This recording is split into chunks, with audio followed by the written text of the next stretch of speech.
जय श्री हरि। आज हम श्रवण करेंगे श्रीमद् भागवत के तृतीय स्कंद के अध्याय 29 से लेकर 32 तक। चलिए शुरू करते हैं। मैत्री जी ने कहा, हे विदुर जी, इतनी कथा सुनकर देवहूति बोली, हे प्रभु, मृत्यु के पश्चात मनुष्य का क्या हाल होता है, यह और बताने की कृपा करें।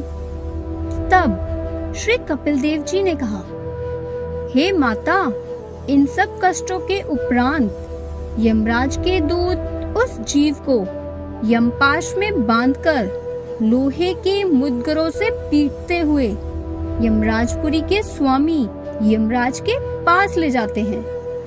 यमपुरी इस मृत्यु लोक से 99,000 योजन की दूरी पर है। मार्ग में जब जीव को भूख प्यास लगती है, तब वे अपने किए हुए पापों को स्मरण कर बहुत पछताता है। यमपुरी के मार्ग की पृथ्वी अग्नि के समान जलती है।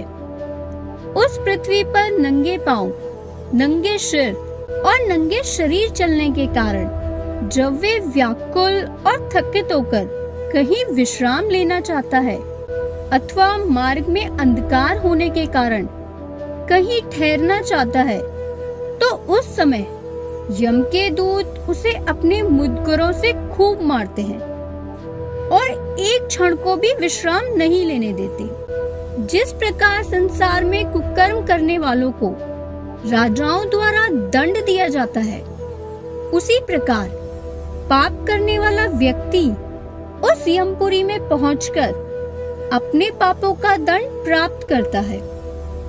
श्री नारायण जी की माया से प्रेरित हो वे अपने उस अंगुष्ठ प्रमाण शरीर को भी अपना मृत्युलोक का शरीर ही समझते हैं।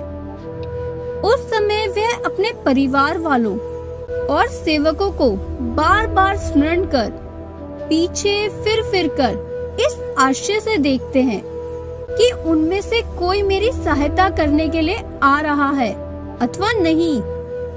जब उसे कोई भी दिखाई नहीं देता, उस समय वह बहुत पछताता है।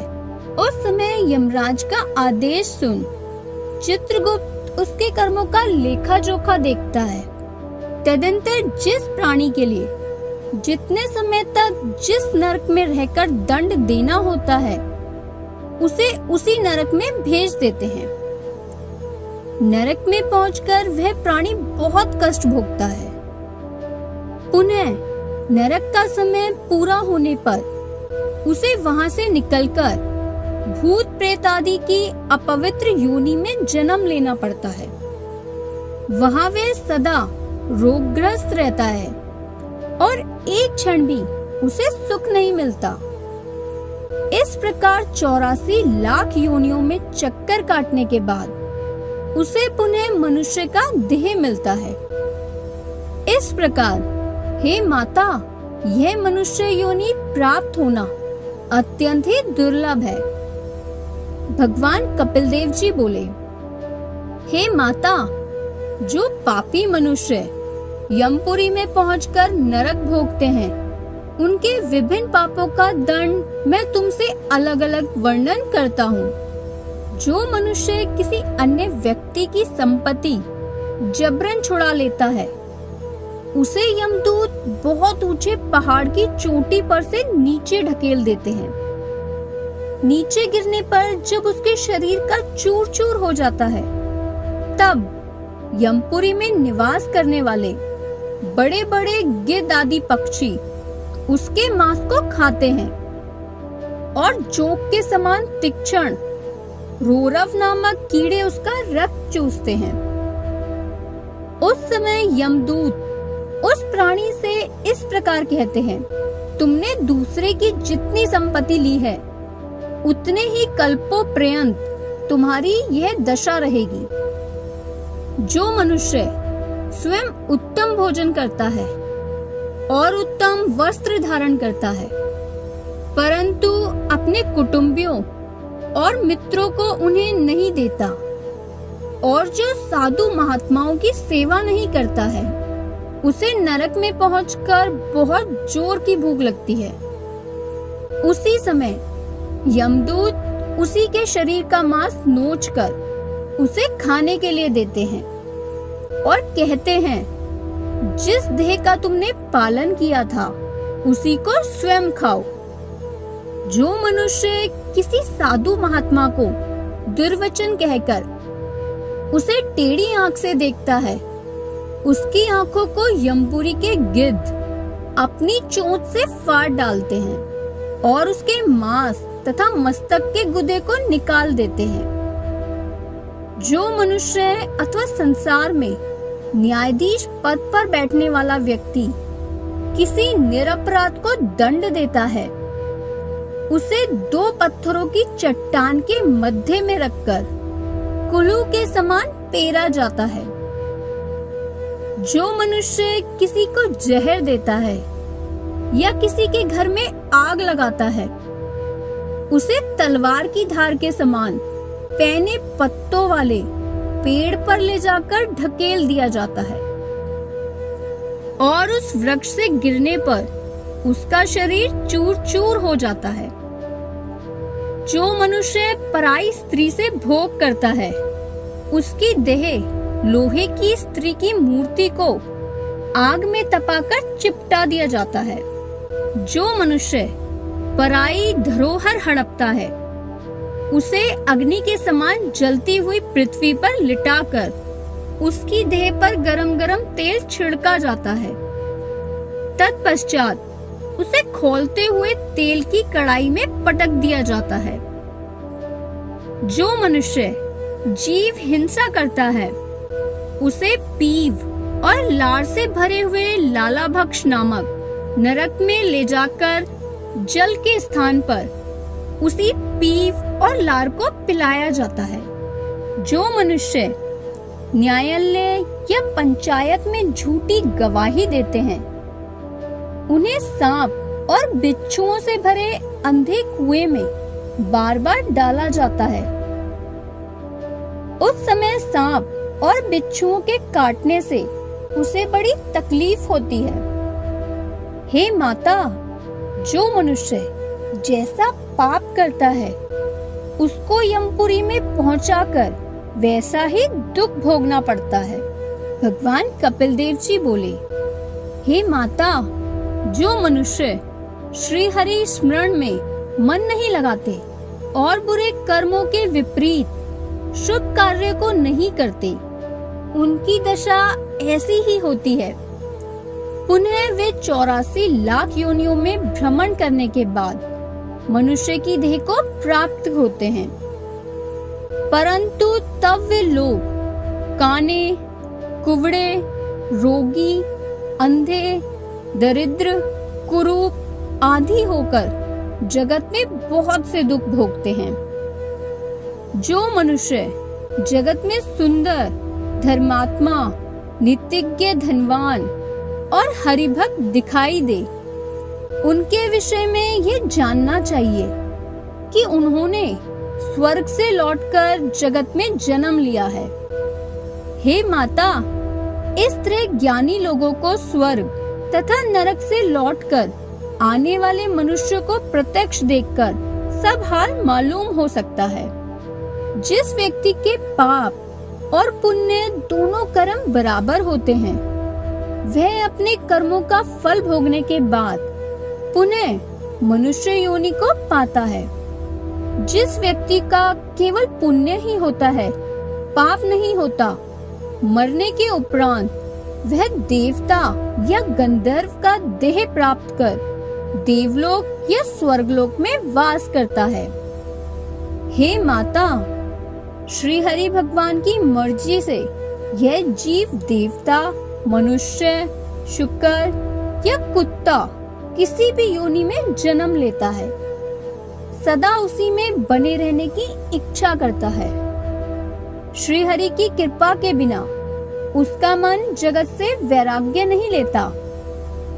जिस देह को प्राणी अपना जानकर पालता पोसता रहता है, वह शरीर कभी भी स्थिर नहीं रहता।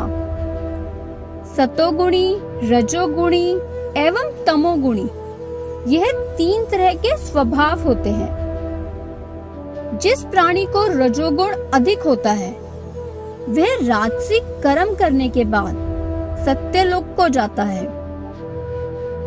तमोगुण अधिक होने से पाप करने वाला व्यक्ति पाताल लोक में पहुंचकर नरक में दुख भोगता है और सतोगुणी मनुष्य अपने शुभ कर्मों द्वारा देवलोक को पा लेता है। हे माता, जप, तप और दान आदि शुभ कर्मों को भी राजसी, तामसी और सात्विक इन 3 तरह का ही जानना चाहिए। अतएव सभी प्राणियों की गति भी 3 ही तरह की होती है। जैसा जिसका स्वभाव होता है वैसे ही कर्म में उसका मन लगता है। अपने स्वभाव के अनुकूल कर्म करके यह प्राणी जगत में बार बार जन्म लेता और दुख सुख भोगता है। इस तरह उसे जन्म मरण से मुक्ति प्राप्त नहीं होती। कुएं से जल निकालने की रहट की तरह जीव की भी गति जाननी चाहिए। वह एक देह को त्याग कर अपने शुभ कर्मों को भोगने के बाद अन्य देह में प्रवेश कर जाता है। श्री कपिल देव जी के इस प्रकार वचन सुनकर देवहूति ने कहा, हे प्रभु, जब यही स्थिति है तब तो जीव का इस संसार से किसी भी प्रकार छुटकारा नहीं हो सकता है। श्री कपिल देव जी बोले, हे माता, अब मैं इस जन्म मरण से छूटने का सरल उपाय कहता हूँ। तुम ध्यान से सुनो।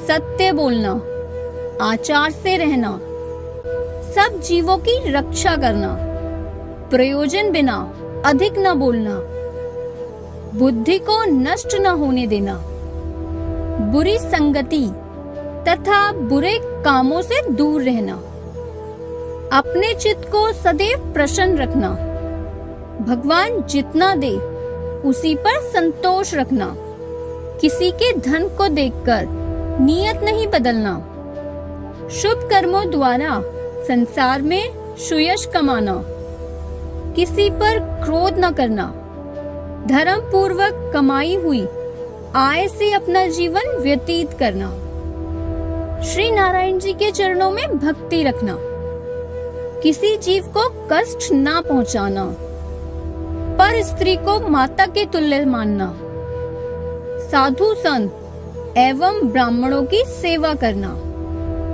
बड़ों की सेवा करना, अच्छी बुरी सभी बातों को भगवान की इच्छा समझना तथा अपने धर्म एवं कर्म पर दृढ़ रहना। इन बातों को जो प्राणी मनुष्य देह पाकर करता है वह आवागमन से छूटकर भव सागर से पार उतर जाता है। हे माता, यह सब गुण सत्संग तथा कथा पुराण सुने बिना प्राप्त नहीं होते। अतः मनुष्य को चाहिए कि वे साधु संत महात्मा तथा ज्ञानी जनों का सत्संग करे। भगवान कपिल देव जी बोले, हे माता, मैंने तुमसे स्त्री और धन दोनों को बुरा कहा है। इससे आपके हृदय में यह संदेह प्रकट होगा कि संसार के सभी जीवों की उत्पत्ति स्त्री से तथा सुखों की प्राप्ति धन से होती है। तब इन दोनों को त्यागने से सांसारिक काम कैसे चलेंगे? इसका हाल मैं आपसे कहता हूँ। सुनो, मैंने गृहस्थों के लिए स्त्री तथा धन छोड़ने के लिए नहीं कहा है। जो लोग गृहस्थाश्रम को छोड़कर परमेश्वर के नाम पर साधु, वैरागी अथवा सन्यासी हो जाते हैं तथा जो वन या तीर्थों में रहकर श्री नारायण जी के ध्यान एवं स्मरण में अपना जीवन व्यतीत करते हैं, उन्हीं लोगों के लिए स्त्री तथा धन का निषेध किया गया है। जो मनुष्य गृहस्थ है तथा जो गृहस्थ आश्रम में रहकर ही श्री नारायण जी का भजन एवं स्मरण कर भवसागर से पार उतरना चाहता है, अपनी विवाहित स्त्री चाहे वे सुंदर हो अथवा कुरूपा, उसके अतिरिक्त अन्य किसी स्त्री से प्रीति अथवा प्रसंग नहीं करना चाहिए। गृहस्थ मनुष्य जितना भी धन धर्म द्वारा अर्जित कर सके, उसमें कुछ धन परमेश्वर के नाम पर दान देकर बाकी से अपने परिवार का पालन करना चाहिए। पाप से कमाई हुई करोड़ों की इच्छा भी कभी मन में नहीं रहनी चाहिए। गृहस्थ मनुष्य को उचित है कि वे प्रतिदिन देव कर्म, पितृकर्म, श्री नारायण का पूजन एवं स्मरण करे तथा उनको भोग लगाने के उपरांत स्वयं भोजन ग्रहण करे। उसे श्री नारायण जी के कथा चरित्रों का श्रवण करते हुए उनमें अपना ध्यान लगाना चाहिए। गृहस्थ को चाहिए कि वे यथाशक्ति साधु, संत, महात्मा तथा ब्राह्मणों को भोजन एवं वस्त्र दान करे। वह जो भी यज्ञ, तप, दान, व्रत आदि धर्म कर्म करे, उसे श्री नारायण जी को अर्पित कर देना चाहिए। गृहस्थी मनुष्य को गृहस्थी में रहते हुए भी अपना मन सबसे विरक्त रखना चाहिए। इसके विपरीत वैरागी तथा सन्यासी मनुष्य को संसारी सुख का त्याग कर देना ही श्रेष्ठकर है। अब तुमसे हरिभक्त गृहस्थ के लक्षण कहता हूँ, सुनो। जिस प्रकार कमल का फूल जल में रहकर भी उससे सदा अलग रहता है, उसी प्रकार हरिभक्त गृहस्थी को भी ये उचित है कि वे गृहस्थी में रहते हुए भी अपने मन को संसारी माया से सदैव विरक्त ही बनाए रखे। जो गृहस्थ इस प्रकार का आचरण करते हैं तथा अपने हृदय में सदैव श्री नारायण जी का ध्यान लगाते हैं, वे मृत्यु के पश्चात सूर्य मंडल में होकर वैकुंठ लोक को जाते हैं। अब अज्ञानी गृहस्थों के लक्षण भी सुनो। हे माता, अज्ञानी गृहस्थ देवता एवं पितरों का पूजन, यज्ञ, दान, पुण्य आदि कुछ भी नहीं करते।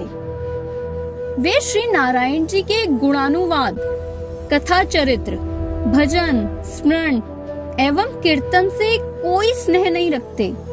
वे केवल अपने परिवार को पालने और अपनी इंद्रियों को सुख पहुंचाने में अपना जीवन नष्ट कर देते हैं, परंतु श्री नारायण जी की भक्ति के बिना उन्हें कुछ भी सुख प्राप्त नहीं होता। ऐसे लोग मृत्यु के पश्चात चंद्रमंडल में होकर पितृलोक को जाते हैं। वे कुछ दिनों वहां रहकर फिर संसार में जन्म लेते हैं। उत्तरायण सूर्य, शुक्ल पक्ष तथा दिन में मृत्यु को प्राप्त होने वाला मनुष्य सूर्य मंडल में होकर वैकुंठ को जाता है और दक्षिणायन सूर्य, कृष्ण पक्ष एवं रात्रि में मरने वाला मनुष्य चंद्रमंडल में होकर पितृलोक में चला जाता है। वहां अपने कर्म अनुसार सुख भोगने के पश्चात उसे फिर संसार में जन्म लेना पड़ता है।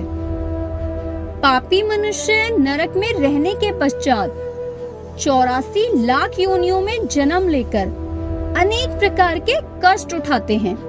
जब तक मनुष्य इंद्रियों के सुख से विमुख नहीं होता, तब तक उसका शरीर अंगुष्ठ प्रमाण जैसा बना रहता है और आवागमन से मुक्ति प्राप्त नहीं कर पाता।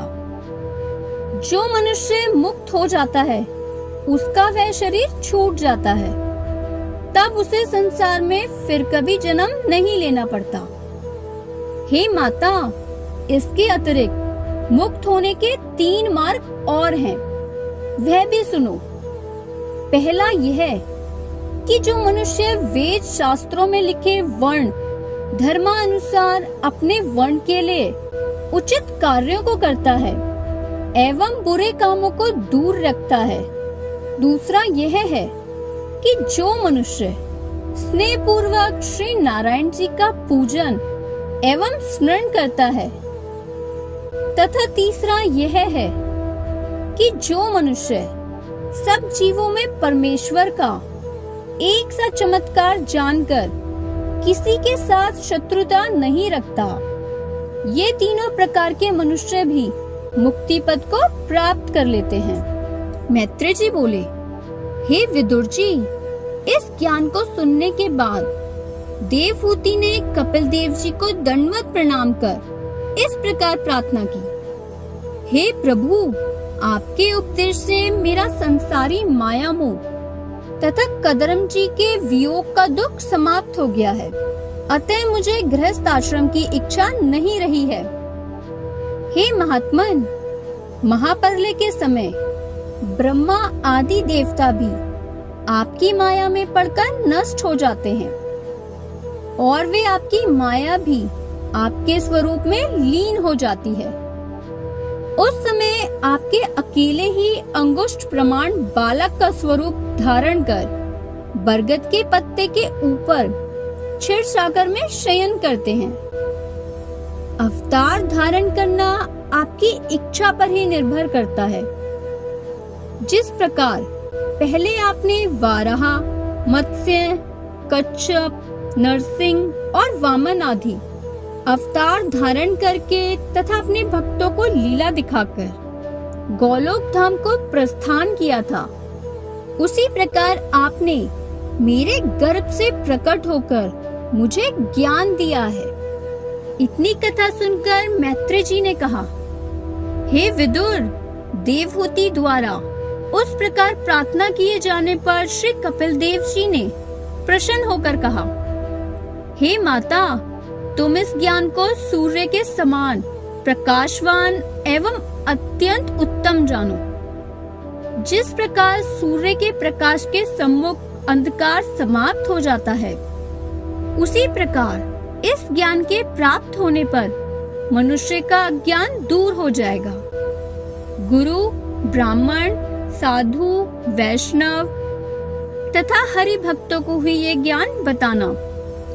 अधर्मी, मूर्ख, चोर, लोभी, मिथ्याभाषी और चुंगलों से तथा जो मनुष्य गुरु तथा परम ब्रह्म परमेश्वर से विमुख रहे, पराये उपकार को न माने और गुरु की बात पर विश्वास न करे, उसे ज्ञान कभी नहीं सुनाना चाहिए। इतना वृतांत कहकर पुनः कपिल देव जी बोले, हे माता, अब मैं गंगा सागर तीर्थ के किनारे पर जाता हूँ। तुम्हें जो भी चीज की कामना हो वह मुझसे मांग लो। यह सुनकर देवहूति ने हाथ जोड़कर कहा, हे भगवान, आपके समान त्रिभुवनपति को पुत्र रूप में पाने के कारण अब मुझे किसी भी दूसरी वस्तु के पाने की इच्छा नहीं है। देवहूति के वचन सुनकर प्रभु श्री कपिल देव जी पूरब दिशा की ओर चले गए। तदुपरांत देवहूति भी सांसारिक माया से मुक्त हो विमान आदि को वहीं त्याग सरस्वती नदी के तट पर बैठकर पवित्र मन से श्री नारायण भगवान का ध्यान करने लगी। श्री नारायण का स्मरण करते समय जब उसका देह सरस्वती नदी में समा गया, तब उसकी चैतन्य आत्मा ने मोक्ष पद को प्राप्त कर लिया। हे विदुर जी, जो कथा मैंने आपसे कही है, इस कथा को जो कोई मनुष्य एकाग्र चित्त से सुनेगा या कहेगा, वह जगत में मनोइच्छित फल प्राप्त करके अंत में मोक्ष पद को प्राप्त होगा। तृतीय स्कंद यही समाप्त। तृतीय स्कंद का मंगलाचरण। मंगलमय भगवान का मंगलमय रूप विराहा, मंगलमय श्री कृष्ण है, मंगलधर नि उछाह। विदुर और उदार मिले, सुनकर हुआ विषाद। मैत्रेय और विदुर का हुआ फिर संवाद। मुनि ने तब भगवान की महिमा कही अपार। द्वारपाल हरि के दोहूं और कपिल अवतार। सुनकर मुनिवर के वचन विदुर रहे हर्षाए। पुनि बोले, अब सृष्टि की उत्पत्ति देहु बताए। उद्धव ने फिर विदुर से कहा, प्रभु का हाल, पुनि किन्हीं भगवान की स्तुति महाविशाल।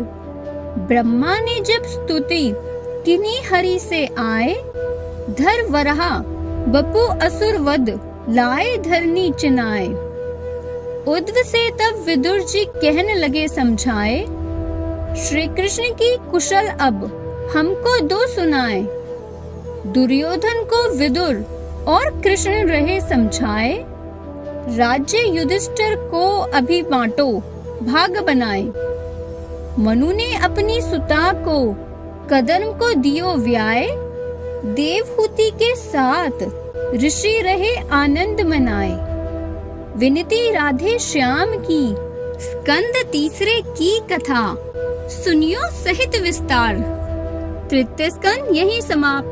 आगे के स्कंद को देखने के लिए चैनल को लाइक करें, शेयर करें और सब्सक्राइब करें। जय श्री हरि।